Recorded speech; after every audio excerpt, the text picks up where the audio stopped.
لا إله إلا الله لا إله إلا الله لا إله إلا الله ما لنا رب سوى لا إله إلا الله لا إله.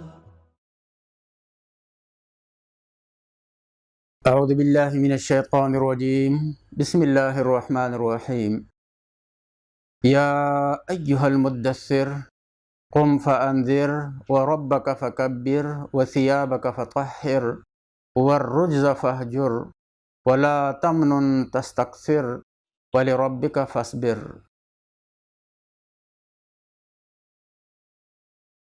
اس صورت کا نام سورہ مدثر ہے اور یہ بھی مکی صورت ہے. ایک روایت کے مطابق سورہ مزمل کے بعد نازل ہوئی ہے اور ایک روایت کے مطابق سورہ علق کی 5 آیتوں کے بعد سورہ مدثر کا نزول ہوا ہے. ترمذی میں حسن صحیح سند کے ساتھ، اسی طرح دوسری احادیث کی کتب میں حضرت جابر رضی اللہ تعالیٰ عنہ سے روایت ہے، فرماتے ہیں، مرفوع حدیث ہے، نبی پاک صلی اللہ علیہ وسلم فرماتے ہیں، ان دنوں میں کہ جب وحی میں عارضی تعطل آ گیا تھا، انقطاع آ گیا تھا، میں جا رہا تھا، میں نے ایک آواز سنی، یا محمد انک لرسول اللہ. میں نے دائیں دیکھا، بائیں دیکھا، کچھ نظر نہیں آیا. پھر میں نے اوپر کی طرف دیکھا تو ایک کرسی پہ وہی فرشتہ بیٹھا ہے جو مجھے غار حرا میں نظر آیا تھا، اور قد سد الافق، پورے افق کو اس نے بھر دیا تھا. حضور پاک صلی اللہ علیہ وسلم نے حضرت جبریل علیہ السلام کو اپنی اصلی شکل میں 2 مرتبہ دیکھا ہے، ایک اس موقع پہ اور دوسرے سدرۃ المنتہا کے پاس جب معراج پہ نبی پاک صلی اللہ علیہ وسلم تشریف لے گئے تھے. حضور علیہ السلام واپس لوٹے گھر کی طرف اور حضرت خدیجہ الکبریٰ رضی اللہ تعالیٰ عنہا سے فرمایا، دثرونی دثرونی. اس کے بعد یہ آیت نازل ہوئی. مدثر دثار سے ہیں، ایک تو وہ کپڑا ہوتا ہے جو ہم پہنتے ہیں اور اس کپڑے اور ہمارے جسم کے درمیان کوئی واسطہ نہیں ہوتا ہے. اگر ہمارے جسم پر بنیان نہ ہو اور ہم قمیض پہن لے تو اس قمیض کا نام ہے شعار. شعر بالوں کو کہتے ہیں، اور جو کپڑا بالوں کے ساتھ ٹچ ہوتا ہے اس کو شعار کہا جاتا ہے. اس کے اوپر جو کپڑا اوڑھا جاتا ہے اس کو دثار کہا جاتا ہے، جس سے یہ لفظ مدثر بنا ہے. پھر اس کے اوپر جو کپڑا ہوتا ہے اس کو زہار کہتے ہیں، جو بالکل نظر آتا ہے، ظاہر ہوتا ہے. تو یہ آیت نازل ہوئی. اس کے شان نزول میں دوسرا قول یہ ہے کہ مشرکین نے نبی پاک صلی اللہ علیہ وسلم کے متعلق کچھ بد زبانی کی. حضور پاک صلی اللہ علیہ وسلم پریشان سے ہو گئے اور گھر میں تشریف لا کر کمبل اوڑھ کے لیٹ گئے. تو اللہ تبارک و تعالیٰ نے یہ آیت نازل فرمائی. سورہ مزمل میں عرض کیا جا چکا ہے کہ محبوب کی ادا محب کو پسند آتی ہے. جیسے مزمل میں اللہ تبارک و تعالیٰ نے نبی پاک صلی اللہ علیہ وسلم کو اس وصف سے مسمى کیا، پکارا، اسی طریقے سے یہاں پر بھی نبی پاک صلی اللہ علیہ وسلم دثار اوڑھے ہوئے تھے. اللہ تبارک و تعالیٰ نے فرمایا، یا ایھا المدثر، اے کپڑا اوڑھنے والے، قم، اٹھیے، فانذر. فانذر انذار اور تنذیر کے معنی ڈرانے کے ہیں، چونکہ یہ اولین صورتوں میں سے ہے اور بالکل ابتدائی دور ہے مکہ المکرمہ کا۔ اس وقت نبی پاک صلی اللہ علیہ وسلم پر ایمان لانے والوں کی تعداد بہت کم تھی، اسی لیے بشارت کے بارے میں اللہ نے نہیں فرمایا کہ لوگوں کو خوشخبری دے دیں، ورنہ نبی علیہ السلام جیسے نذیر ہے ایسے ہی بشیر بھی ہے۔ اور قرآن میں بشارت جتنی تعداد میں ہے، شاید جو ہے تنذیرات ان سے اگر کم نہیں ہے تو زیادہ بھی نہیں ہوں گی، لیکن چونکہ ماحول ایسا تھا، لوگ جو ہے ماحول کی آلودگی میں مکمل طور پہ ملوث ہو گئے تھے، اسی لیے اللہ نے فرمایا فَأَنذِرْ، ڈرائیے۔ لیکن یہاں یہ بات بھی قابل غور ہے کہ ایک تو ڈرانا دھمکانا ہے جس کو تخویف کہتے ہیں عربی میں، ایک ہے انذار اور تنذیر۔ عربی لغت میں دونوں میں فرق ہے۔ ڈرانا اور دھمکانا کسی کو خوفزدہ کرنے کو کہتے ہیں، لیکن تنذیر اور انذار ہر دھمکانے کے لیے استعمال نہیں ہوتا ہے۔ کسی کو شفقت سے، کسی بد انجامی سے بچانے کو انذار اور تنذیر کہا جاتا ہے۔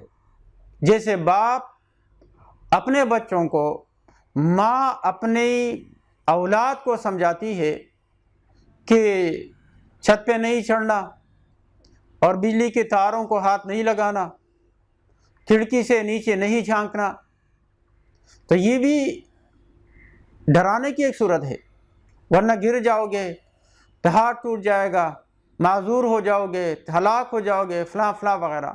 یہاں ماں کا مقصد یا باپ کا مقصد یہ نہیں ہوتا ہے کہ بچے کو خوفزدہ کیا جائے، بلکہ مقصد یہ ہوتا ہے کہ اس انجام بد سے بچایا جائے۔ ایک صورت ڈرانے کی یہ ہے۔ ایک صورت جیسے ایک ڈاکو ہے، پستول تان لیتا ہے آدمی کے کمپٹی پہ اور پیسے نکالو ورنہ ہلاک ہو جاؤ گے۔ اس ڈرانے میں اور اس ڈرانے میں، ماں باپ کے ڈرانے میں بڑا فرق ہے۔ ڈاکو کے دل میں کوئی ترس، کوئی رحم نہیں ہوتا ہے، ماں باپ کے دل میں بچوں کے لیے بڑی شفقت ہوتی ہے۔ دونوں کے ڈرانے میں اسی لیے بڑا فرق ہے اور سب جانتے ہیں۔ انبیاء علیہ الصلوۃ و تسلیمات کے لیے جو الفاظ استعمال ہوئے ہیں وہ نذیر کے، انذار کے، تنذیر کے الفاظ ہیں۔ شفقت کے ساتھ لوگوں کو ڈرائیے کہ اگر لوگ اس شرک سے، ان کفریات سے، اس ماحول کی دلدل سے نکلیں گے نہیں، اللہ کی اطاعت پہ نہیں آئیں گے، اللہ عز و جل کی عبادت کی طرف نہیں لوٹیں گے، اللہ کو واحد لا شریک نہیں مانیں گے، تو وہ انجام بد سے نہیں بچ سکیں گے۔ آپ ان کو ڈرائیے۔ فانذر، آپ ڈرائیے لوگوں کو۔ کس کو ڈرائیے؟ تو مفسرین کہتے ہیں کہ یا مقصد یہ ہے کہ قریش کو، یا مقصد یہ ہے کہ سب لوگوں کو، اور یا مقصد یہ ہے کہ فانذر، آپ تنذیر کا عمل شروع کرے۔ اب تک تو نبی پاک صلی اللہ علیہ وسلم کو سورہ علق کی آیتوں کی وجہ سے نبی بنایا گیا تھا، لیکن نبی پاک صلی اللہ علیہ وسلم کے ذمے کوئی فرض عائد نہیں کیا گیا تھا کہ آپ کی ڈیوٹی، آپ کا فرض، آپ کی ذمہ داری کیا ہوگی، کوئی تفصیل ابھی سامنے نہیں آئی۔ اب اس آیت میں نبی علیہ السلام کا ایک فرض مقرر کیا گیا، آپ لوگوں کو صاف طور پہ بتائیے کہ جو شرک سے باز نہیں آئے گا، جو اللہ تبارک و تعالیٰ کی نافرمانی اور ناشکری سے دور نہیں رہے گا، باز نہیں آئے گا، تو اس کے لیے انجام بد ہے۔ یہ نبی علیہ السلام کی ایک ذمہ داری مقرر کی گئی۔ وَرَبَّكَ فَكَبِّرْ، اور صرف اپنے رب کی بڑائی بیان کرے۔ فکبر کے معنی ہے تکبیر کے، بڑائی بیان کرنے کے۔ اس کا مطلب کیا ہے؟ اس میں دو قول ہیں مفسرین کے۔ ایک قول یہ ہے کہ چونکہ اس سے پہلے سورہ مزمل نازل ہوئی تھی اور نبی پاک صلی اللہ علیہ وسلم اسی طرح صحابہ کرام رضی اللہ تعالیٰ عنہم نماز پڑھتے تھے تہجد کی. تو فکبر کا مطلب یہ ہے کہ جب آپ نماز شروع کریں تو اللہ تبارک و تعالیٰ کا نام لے کر کے افتتاح کرے. چنانچہ ہم نماز شروع کرتے ہیں، نیت کے ساتھ ہم دونوں کانوں تک ہاتھ لے جاتے ہیں اور کہتے ہیں اللہ اکبر. تو ایک مطلب یہ ہے. دوسرا مطلب یہ ہے کہ چونکہ ابھی نماز کا حکم نہیں آیا تھا، یہ اس قول کے مطابق کہ سورہ مدثر کو سورہ مزمل پہ مقدم مانا جائے. ابھی چونکہ نماز کا عمل شروع نہیں ہوا تھا تو اس کا مطلب یہ ہے کہ اپنے رب کی بڑائی بیان کریں. لوگ تو مخلوق کی بڑائی میں اپنی زبان تر رکھتے ہیں. کوئی اپنی زبان کو خوش کرتا ہے، لات کے عزات کی قسمیں کھائی جاتی ہے، ان کی تعریفات کی جاتی ہے، لوگ قصائد پڑھتے ہیں، فلاں کرتے ہیں. لیکن وَرَبَّكَ فَكَبِّرْ، آپ کا کام یہ ہے آپ صرف اور صرف اپنے رب کی بڑائی بیان کرے. یہ صرف اور صرف کا ترجمہ میں نے یہاں سے لیا عربی گرامر کی روح سے. جو لفظ ترتیب میں مؤخر ہوتا ہے اس کو اگر مقدم کیا جائے، آگے لایا جائے، شروع میں رکھا جائے، اس سے انحصار کے معنی حاصل ہو جاتے ہیں. فکبر رب کا کے بجائے فرمایا وَرَبَّكَ فَكَبِّرْ، اپنے رب ہی کی بڑائی بیان کرے، دوسرے مخلوق کی نہیں. چنانچہ نبی پاک صلی اللہ علیہ وسلم کی ساری زندگی اسی میں گزری، اللہ تبارک و تعالیٰ کی کبریا، اللہ عز و جل کی بڑائی کے بیان میں. اور نبی علیہ السلام نے اس ویژن کو وہاں تک پہنچایا جو انسانی تصور سے بالاتر ہے. 1450 سال گزر گئے اور اللہ تبارک و تعالیٰ کا نام اللہ اکبر کی صدائیں دنیا بھر میں گونج رہی ہے. تو نبی علیہ السلام نے اس کا پورا حق ادا کیا. ایک روایت کے مطابق جب یہ آیت نازل ہوئی، نبی علیہ السلام نے فرمایا اللہ اکبر. حضرت خدیجہ رضی اللہ تعالیٰ عنہ جنہوں نے سنا، چونکہ وحی گھر میں نازل ہوئی، تو انہوں نے بھی فرمایا اللہ اکبر، اپنے ہی رب کی بڑائی بیان کرے. تفسیر مدارک میں ہے فکبر میں فا داخل کرنے کا مطلب یہ ہے کہ چونکہ یہ شرط کو متقاضی ہے تو مطلب یہ ہے جیسے بھی حالات ہو، کوئی بھی صورتحال ہو، کوئی بھی وقت ہو، جیسے بھی ہو آپ، لیکن رب کی بڑائی بیان کرتے رہیے، کسی بھی صورت میں اس کو نہیں چھوڑنا. وَثِيَابَكَ فَطَهِّرْ، اپنے کپڑوں کو پاک کیجیے، پاک رکھیے. یہ وَثِيَابَكَ فَطَهِّرْ کا مطلب کیا ہے؟ اس میں بھی مفسرین کے کئی اقوال ہیں. اگر ہم اس صورت کو سورہ مزمل کے بعد نازل شدہ مانیں تو پھر مطلب یہ ہے کہ جب آپ نماز پڑھیں تو نماز کے لیے کپڑے پاک رکھیں، کیونکہ ناپاک کپڑوں میں نماز نہیں ہوتی، جس کی پھر تفصیل فقہاء نے بیان کی ہے. لیکن اگر ہم اس قول کو لے لیں کہ ابھی تک نماز کا حکم نہیں آیا تو پھر وَثِيَابَكَ فَطَهِّرْ کا مطلب یہ ہے عام حالات میں اپنے کپڑے پاک رکھیے. اس کے پھر دو مطلب ہے. ایک مطلب یہ ہے کہ جب آدمی اپنے کپڑے صاف ستھرے رکھتا ہے تو اس کا اثر ہوتا ہے آدمی کے باطن پہ. ماہرین لکھتے ہیں کہ انسان کے ظاہر کا باطن کے ساتھ ایک تعلق ہوتا ہے. ظاہر آدمی صاف رکھتا ہے تو پھر باطن کے صاف رکھنے کی بھی کوشش کرتا ہے، اور کسی کا باطن صاف ہو تو اپنے ظاہری حلیہ، ظاہری شکل اور لباس کو بھی صاف ستھرا رکھتا ہے. تو ایک تو مطلب یہ ہے، اور دوسرا مطلب یہ ہے کہ عربوں میں یہ دستور تھا، خاص کر کے جو قریش کے بڑے بڑے سردار تھے ان میں یہ معمول تھا کہ وہ اپنے ازار کو، پائنچوں کو ٹخنوں سے نیچے رکھتے تھے، زمین پہ گھسیٹتے تھے. اب اس میں دو قباحتیں ہوتی ہیں. ایک تو کپڑے ناپاک ہو جاتے ہیں، نیچے زمین پہ گند لگی ہوئی ہے تو گند لگ جاتا ہے اس ازار، شلوار اور پتلون وغیرہ پائنچوں میں. اور دوسرا مطلب یہ ہے، دوسری قباحت یہ ہے کہ یہ کام وہ شخص کرتا ہے جس کے دل میں تکبر ہو۔ تو آدمی کہ اگر ٹخنوں سے نیچے ازار شلوار پتلون ہوگی تو اس سے دو قسم کی قباحتیں اس آدمی کو لاحق ہوں گی، ایک اس کے کپڑے ناپاک ہوں گے، دوسرے اس کے دل میں یہ برائی آئے گی، تکبر۔ حالانکہ تکبر وہ چیز ہے جو اللہ تبارک و تعالیٰ کو سخت ناپسند ہے۔ اللہ عز و جل تکبر سے سخت نفرت کرتا ہے۔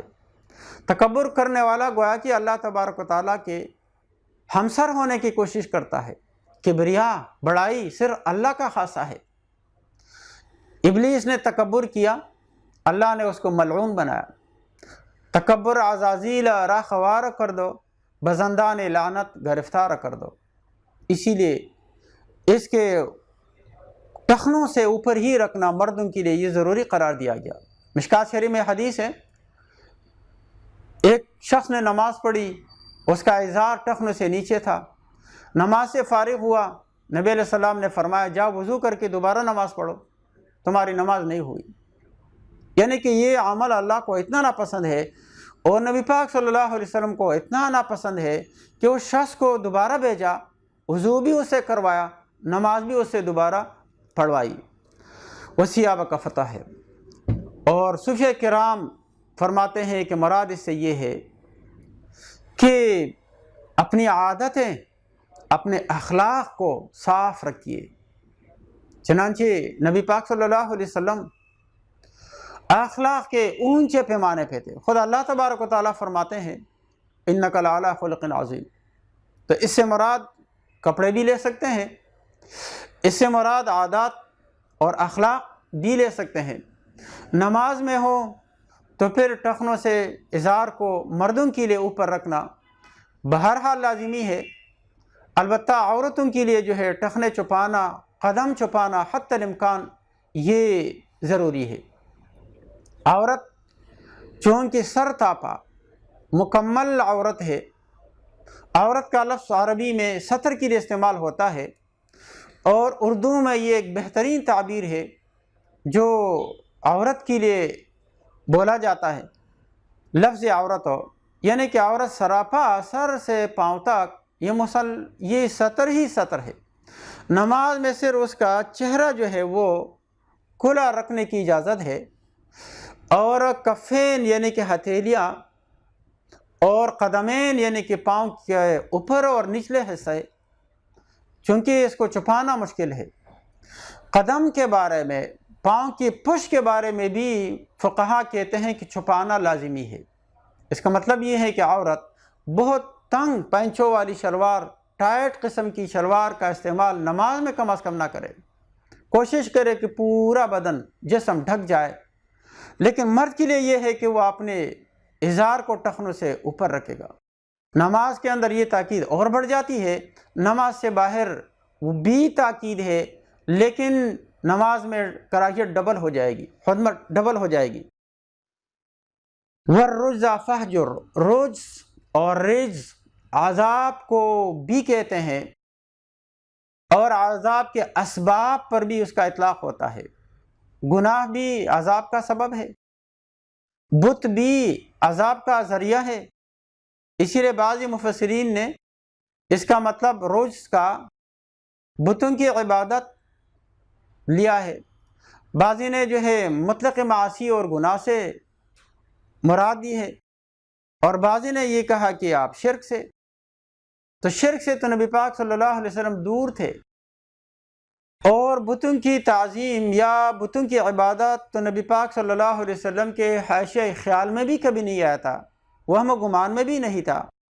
لیکن میں پہلے بارہا عرض کر چکا ہوں کہ جب ایک شخص کھڑا ہو اور ہم اس سے کہتے ہیں کہ قم حتی آتیک، تو مطلب اس کا یہ نہیں ہوتا ہے کہ تم کھڑے ہو جاؤ۔ لا الہ الا اللہ، لا الہ الا اللہ، لا الہ الا اللہ۔